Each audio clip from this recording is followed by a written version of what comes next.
علی بھائی دو نمازوں کا ملانا، یہاں پہ ہم آپ کے پاس آتے ہیں تو ہم دیکھتے ہیں کہ کبھی کبھی آپ ملا بھی دیتے ہیں.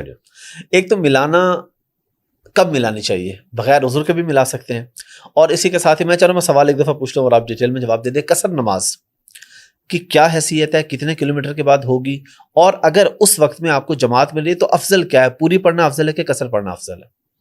دیکھیں یہ دو الگ سوال ہے، میرا خیال ہے ہم پہلے پورشن کو پہلے ایڈریس کرتے ہیں. قصر کو آپ الگ کریں. ٹھیک ہے. جو نمازوں کو جمع کرنا، ٹھیک ہے. اس حوالے سے جو جامعہ ترمذی کی اور حاکم کی ایک روایت پیش کرتے ہیں کہ جس نے نمازوں کو جمع کر لیا یا وقت گزار دیا تو وہ جہنم کے کنارے پہ آ گئے. یہ تو جعلی روایت ہے. جو صحیح روایتیں ہیں وہ تو امام ترمذی نے خود بھی اس کے اوپر جرح کی ہوئی ہے، یہ اکثر لوگ پیش کر رہے ہوتے ہیں. جو صحیح روایتیں ہیں وہ تو مسلم شریف میں ہیں، اوپر تلے 10 احادیث ہیں، 1628 سے 1637 انٹرنیشنل نمبر کے مطابق، 1628 سے 1637 تک. اور اس کے اوپر باقاعدہ باب باندھا گیا امام نووی کی طرف سے، کیونکہ باب انہوں نے بعد میں باندھے تھے، کہ سفر اور حضر دونوں میں نمازوں کو جمع کرنا. اس میں ابن عباس فرماتے ہیں کہ نبی اسلام نے بغیر خوف کے، بغیر بارش کے، مدینہ شریف میں یعنی بغیر سفر کے، ظہر اور عصر کو جمع کیا اور مغرب اور عشاء کو جمع کیا. تو تابعین کہتے ہیں کہ ہم نے پوچھا کہ یہ نبی اسلام نے کیوں کیا؟ تو دو جملے انہوں نے بولے، تاکہ امت کے لیے کوئی تنگی باقی نہ رہے، حرج، اور امت کے لیے آسانی ہو جائے. دو جملے بولے، تنگی باقی نہ رہے اور آسانی ہو جائے. نبی اسلام تو قیامت تک کے لیے پیغمبر ہے نا. آج ان احادیث کی قدر آپ پوچھیں ان لوگوں سے جو یورپ اور امریکہ میں جاب کر رہے ہیں، انہیں دن کے وقت آدھے گھنٹے کا وقفہ ہوتا ہے اور وہ ظہر عصر کی نماز کو جمع کر لیتے ہیں. تو انہیں چاہیے کہ جتنی بار نماز جمع کریں تو دروش ہی پڑھیں، اللہم صلی علی محمد وعلی آل محمد. آپ کے پیغمبر نے آپ کے لیے کتنی آسانی رکھ دی تھی، آپ کا بھی سوچا انہوں نے اس وقت، اور ظاہر ہے اللہ کی اجازت سے. اہل تشیع بھی قائل ہیں اس چیز کے کہ نمازیں جمع ہو سکتی ہیں.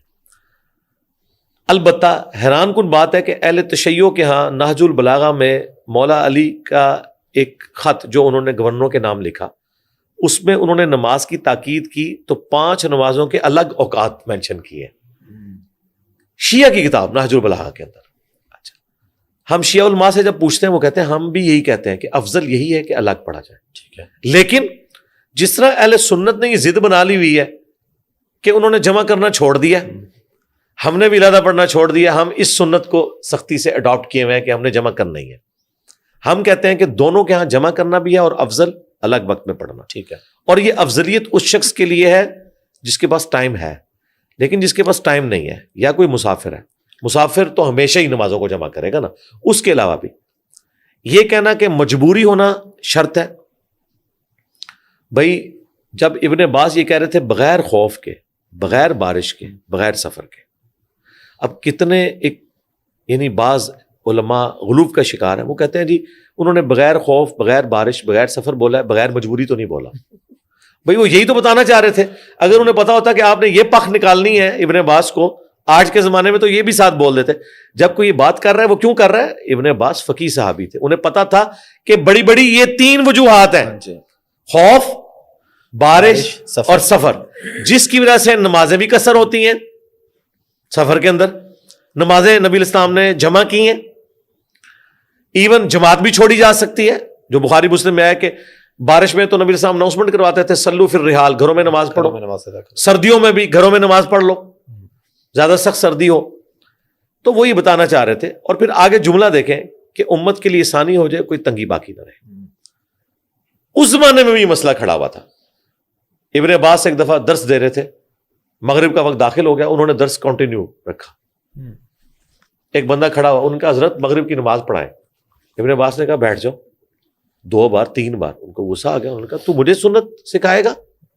اللہ کے نبی علیہ السلام نے بغیر خوف کے، بغیر بارش کے، بغیر سفر کے مدینہ شریف میں نمازیں جمع کروائی ہیں، تو میں سنت میں عمل کر رہا ہوں. یعنی جب علمی مجلس ہوگی پھر نمازیں جمع ہوں گی تاکہ کنٹینیوٹی نہ ٹوٹے. ہم بھی یہی کرتے ہیں، اتوار والے دن یہ اس طریقے سے نمازیں جمع کرتے ہیں تاکہ کنٹینیوٹی نہ ٹوٹے. اور ویسے روٹین میں ظاہر روٹین میں زیادہ ہی پڑھتے ہیں، اپنے اپنے وقت میں پڑھتے ہیں، ہمیشہ سے یہی ہے. اچھا، اب اگلی چیز، اس تابعی نے جب ڈانٹ کھائی نا، مسلم شریف میں آتا ہے ابن عباس کی، وہ اٹھے، ان کو یقین نہیں آیا، ان کا شاید یہ غلط بیانی کر رہے ہیں. وہ حضرت ابو ہریرہ کے پاس چلے گئے اور پوچھا تو حضرت ابو ہریرہ نے انہیں ڈانٹا، ان کا بالکل ابن عباس نے ٹھیک کہا، یہ نبی کی سنت ہے. ٹھیک ہے، میں جب یہ حدیث بیان کرتا ہوں میں کہتا ہوں ایک سنی کھڑا ہو گیا. پھر ابو ہریرہ نے اسے بتایا کہ بھائی ابن عباس شیعہ نہیں ہے، یہ سنیوں کا مسئلہ ہے. ٹھیک ہے، یہ ایگریڈ اپون مسئلہ ہے. اب رہا یہ کہنا کہ امام ترمذی نے جامعہ ترمذی میں نقل کیا ہے کہ امام شافعی اور احمد بن حنبل کہتے ہیں کہ اگرچہ یہ حدیث صحیح ہے لیکن بغیر مجبوری کے نماز جمع نہیں ہو سکتی. تو بھائی یہ اماموں کے فتوے ہیں. ٹھیک ہے، وہ حدیث خود بول رہی ہے. اچھا اب آ جائے اگلا ورژن، مجبوری کے ساتھ ہو سکتی ہے، یہ پیش کرتے ہیں نا، پھر انہیں ماننا چاہیے مجبوری میں ہو سکتی. یہ مجبوری میں بھی فقہ حنفی قائل نہیں ہے. یہ ہمیں لا کے قرآن سے آیت پیش کرتے ہیں، ان الصلاۃ کانت علی المؤمنین کتابا موقوتا، کہ جی نماز مومنین پر وقت باندھا ہوا فرض ہے. وہ کہتے ہیں لہذا پھر یہ اپنی دو نمبری چھوڑو، جو تم یہ کہتے تھے کہ مجبوری ہو تو مجبوری بھی ہوئی تو پھر بھی تم نہیں جمع کے قائل، تو پھر سیدھی بات بتاؤ اندر کی بات کیا ہے. یہ وہ کام نہ کرو کہ جی ہم قرات سن رہے ہیں اور قرآن میں حکم ہے وَإِذَا قُرِئَ الْقُرْآنُ فَاسْتَمِعُوا لَهُ، ہم کہتے ہیں زور اثر میں دکانوں کا حساب کیوں کرتے ہو، وہاں تو قرات کی آواز نہیں آ رہی. پھر کہتے ہیں نہیں جی امام کی قرات مقتدی کے لیے کافی ہے. تو ایک بات پہ رہا کرو نا، یہ تو نہیں کہ ہم ایک مسئلہ حل کرتے ہیں ایک طرح سے چپ نکالتے ہیں تو دوسری طرف نکل جاتے ہو. یہاں پہ بھی یہی حرکت کرتے ہیں. لیکن میں تو آخری چپ بھی ان کا نکالوں گا. میں اس سے بھی آگے جاؤں گا کہ اگر آپ اس لیول کے اوپر اترتے ہیں نا کہ آپ کہتے ہیں کہ جی مجبوری کے بغیر بھی قرآن میں حکم آیا کہ وقت مقررہ ہے، تو سرکار پھر نمازوں کے اوقات بھی قرآن بتائے گا. تو قرآن میں تو نمازوں کے 3 اوقات آئے ہیں. سورہ بنی اسرائیل، سورہ ہود میں دیکھ لیں، بنی اسرائیل میں تو واضح اللہ تعالیٰ نے نمازوں کے 3 اوقات بتائے ہیں. فجر کی نماز کا وقت ذکر کیا، اس کے بعد دن کی نماز اور پھر رات کی. رات میں مغرب اور عشاء اور دن میں ظہر و عصر. میں یہ چیلنج کرتا ہوں کہ کسی آیت میں مجھے مینشن کر کے کوئی 5 اوقات کو بتائے. یہ گھیر گار کے بتاتے ہیں اور وہ جن آیات سے بتاتے ہیں وہاں پہ تو ذکر کا ذکر آیا ہے، اور اس میں بھی اسپیسیفکلی اس طرح نہیں ہے کہ یہ والا ٹائم ہوگا پھر اثر ہو جائے گی. نہیں، قرآن میں 3 ہی اوقات آئے ہیں، فجر الگ سے، دن کی نماز اور رات کی نماز ہے. ٹھیک ہے، دن کی نمازوں میں جو یہ تفریق ہے نا کہ 2 الگ اوقات ہیں، یہ حدیث میں آئے. ٹھیک ہے، قرآن کی روح سے اوقات 3 ہیں. بالکل ہم بھی کہتے ہیں کہ 3 اوقات میں ہی 5 نمازیں پڑھنی چاہیے. اگر آپ کہتے ہیں نہیں جی حدیث میں 5 اوقات ہیں، پھر سر حدیث میں پھر نمازیں جمع کرنے کا بھی آیا. ایک ٹکٹ میں آپ کو 2 مزے نہیں کرنے دیں گے. اگر 5 اوقات آئے حدیث میں تو وہی حدیث پھر بتا رہی ہے کہ نبی صلی اللہ علیہ وآلہ وسلم نے اجازت دی ہے، اور ایک ایسی جمع ہے جو ان کو بھی کرنی پڑتی ہے. قرآن کا حکم یہ بھی توڑتے ہیں حج کے موقع کے اوپر. تو قرآن میں کہاں لکھا ہے کہ حج کے موقع پہ آپ نمازیں جمع کر سکتے ہیں؟ کہتے ہیں نہیں، نبی علیہ السلام نے ظہر و عصر کو جمع کیا عرفات میں اور مغرب اور عشاء کو مزدلفہ کے اندر جمع کیا ہے. وہاں پہ پھر کہاں گیا ان الصلاۃ کانت علی المؤمنین کتابا موقوتا. بھائی اس آیت کی تفسیر امام حنیفہ نہیں بتائیں گے، امام شافعی نہیں بتائیں گے، اس کی تفسیر رسول اللہ خود بتا کے گئے صلی اللہ علیہ وآلہ وسلم کہ امت کے لیے آسانی ہے. زور اثر میں ٹالرنس ہے، یہ جمع ہو سکتی ہے زور کا وقت داخل ہونے سے لے کر غروب آفتاب سے پہلے کسی بھی وقت، اس میں بھی آخری 15-20 منٹ کو اوائڈ کیا جائے، لیکن نماز پھر بھی ہو جائے گی. اور مغرب اور عشاء غروب آفتاب سے لے کر طلوع فجر تک کسی بھی وقت آپ رات کے پہر میں جمع کریں. آخری ایک نقطہ جو اٹھاتے ہیں، یہ دیکھیں، میں اس اکیڈیمیا کی فیلڈ میں اتنا ایماندار ہوں کہ میں مخالف کے دلائل کا بھی ذکر کرتا ہوں. یہ نہیں کرتا کہ 1 سائیڈڈ مقدمہ پیش کروں. یہ لوگ اپنا مقدمہ پیش کر کے چلے جاتے ہیں، میں ان کا مقدمہ بھی ان سے بہتر پیش کرتا ہوں، اس کا جواب دیتا ہوں، پھر اس لیے ان کے پاس کوئی جواب نہیں ہوتا. آخر میں یہ کہیں گے کہ مسلم شریف میں وہ جو حدیثیں آئی ہیں نا نمازیں جمع کرنے والی، تو اس میں 2 تابعین آپس میں گفتگو کرتے ہوئے کہتے ہیں کہ لگتا ہے کہ نبی علیہ السلام نے مغرب کو آخری وقت میں پڑھا ہوگا اور عشاء کو اول وقت میں پڑھا ہوگا، اور ظہر کو آخری وقت میں اور عصر کو اول وقت میں. یہ تابعین کا جو قول اس میں نقل ہوا ہے نا آپس میں گفتگو، اس کی پلی لیتے ہیں پھر حنفی حضرات. وہ کہتے ہیں دیکھو جی یہ جمع سوری ہوئی ہے، یعنی یہ جمع تقدیم یا جمع تاخیر نہیں ہے، جمع سوری ہے. اور پھر وہ کہتے ہیں جمع سوری کو تو ہم بھی مانتے ہیں. اچھا آپ مانتے ہیں تو سرکار پھر اس کا ڈھنڈورا پیٹے، کوئی ہمیں مسجد ایسی دکھائیں جہاں آپ جمع سوری کرواتے ہوں، تاکہ وہ مجبور حضرات جو لوگ 3 اوقات ہی نکال سکتے ہیں وہ جا کے جمع سوری کر لیں. کرتے کوئی نہیں، صرف کہنے کی حد تک ہے، صرف ایک جواب دینے کی حد تک.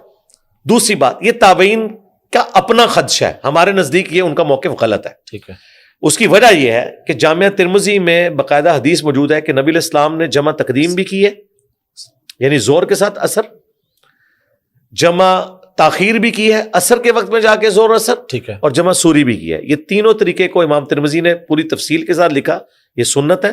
بلکہ بخاری مسلم میں یہ آیا ہے کہ نبی علیہ السلام اگر ظہر کے وقت گھر سے ٹریولنگ سٹارٹ کرتے نا تو زور اثر کو آپ جمع کر کے نکلا کرتے تھے، اور اگر آپ صلی اللہ علیہ وآلہ وسلم ظہر سے پہلے نکلتے تو پھر آپ پڑاؤ اثر کے وقت میں کرتے تھے، زور اثر کو وہاں جمع کرتے تھے تاکہ یہ یعنی ایک ہی وضو میں دونوں نمازیں پڑھی جا سکیں۔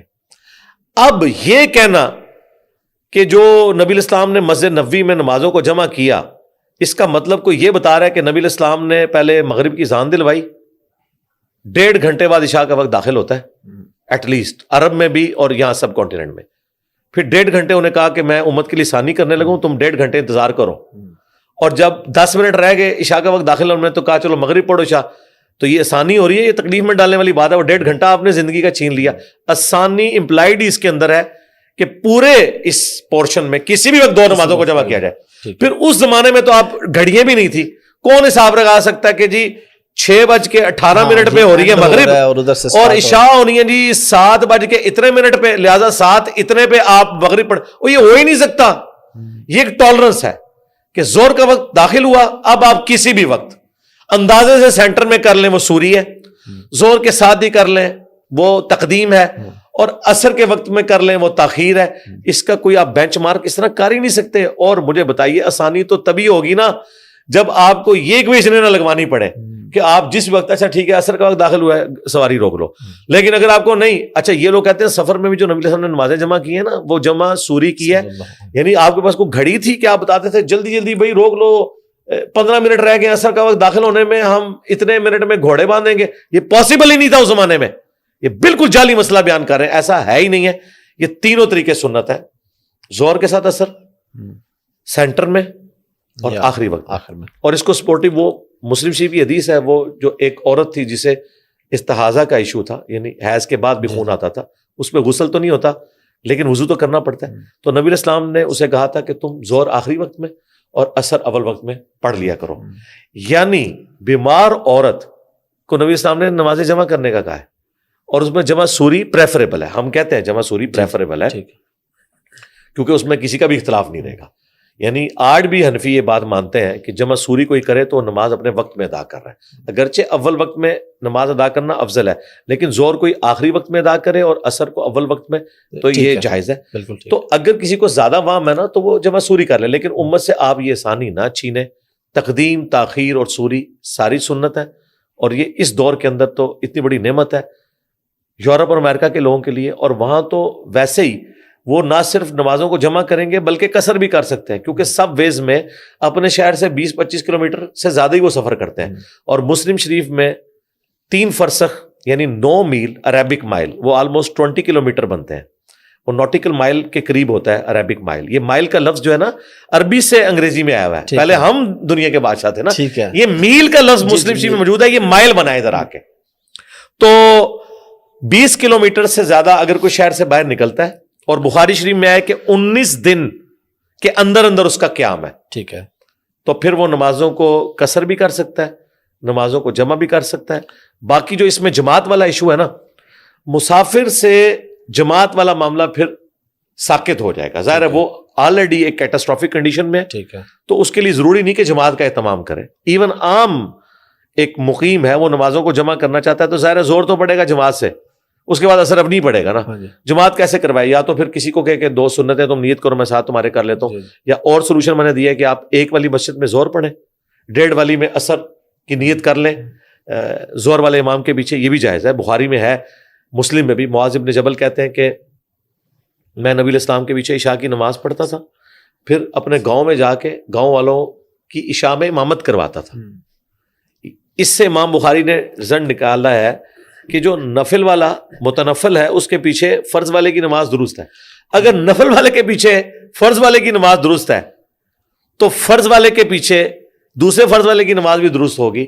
ایون تراویح میں بھی کوئی لیٹ ہو جاتا ہے تو وہ تراویح میں عشاء کی نماز کی نیت کرے, جب امام 2 پڑھ کے سلام پھیرے وہ 2 اپنی پوری کرے, اسے جماعت کا ثواب بھی مل جائے گا. کتنی بڑی آسانی ہے. ٹھیک ہے. تو الحمدللہ عرب ملکوں میں تو آپ اگر گئے تو آپ نے آبزرو کیا, وہاں تو کوئی نماز بھی پڑھ رہا, وہ کندھے پہ ہاتھ دے کے ساتھ کھڑے ہو جاتے ہیں. یہ بالکل ٹھیک ہے, یہ ایک بڑی آسانی والی بات ہے. جامعہ ترمذی میں ہے, نبی علیہ السلام مسجد میں بیٹھے تھے, ایک شخص لیٹ آیا, نبی علیہ السلام نے فرمایا کون اپنے بھائی کے لیے قربانی کرے.